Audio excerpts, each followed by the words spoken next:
નમસ્કાર મિત્રો, હું છું હરીશ બ્રહ્મભટ્ટ. નિર્ભય આણંદમાં આપ સૌનું સ્વાગત. આપણા દેશની સૌથી મોટી સમસ્યા શું છે એ તમને ખબર છે? આવનારી આળસુ નવી પેઢી.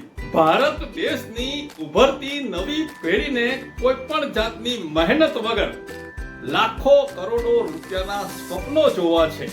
આ એક વરવી વાસ્તવિકતા છે જેને દરેકે સ્વીકારવી પડશે. સામેવાળી વ્યક્તિના ખિસ્સામાંથી પૈસા કેવી રીતના ખંખેરી લેવા તે જ યુક્તિ અને પ્રયુક્તિની અંદર રચ્યા રહેતા આજની પેઢીના જુવાનિયાઓ, નવી પેઢીની અંદર જેને કામ કરવું છે એ તો વિદેશમાં જઈને પણ હોટલોની અંદર ચાદર છાપ કરીને પણ પૈસા બનાવે છે, પરંતુ અહીં રહી ગયેલા બાપના નામે જ ચરી ખાય છે.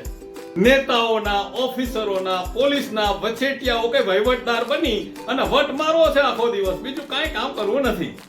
ને ચૌટે બેઠેલા લારી વાળા કે ફેરિયાઓના ઉઘરાણા કરવા છે, ઉઘરાણા 2 નંબરના, બીજું કઈ કામ કરવું નથી.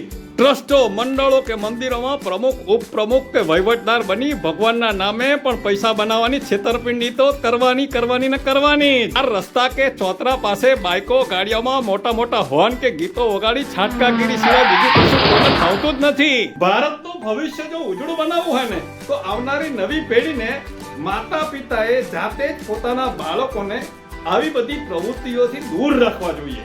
પરિવારના વડીલોનો સમયનો અભાવ, આળસ અને પોતાની ભૂલના કારણે પૂરા ભારત દેશને એક દિવસે આ ભોગવવાનું આવશે. પૂરા ભારત દેશને આવનારી પેઢી કશું કરવાની જ નથી. 100%ની વાત છે.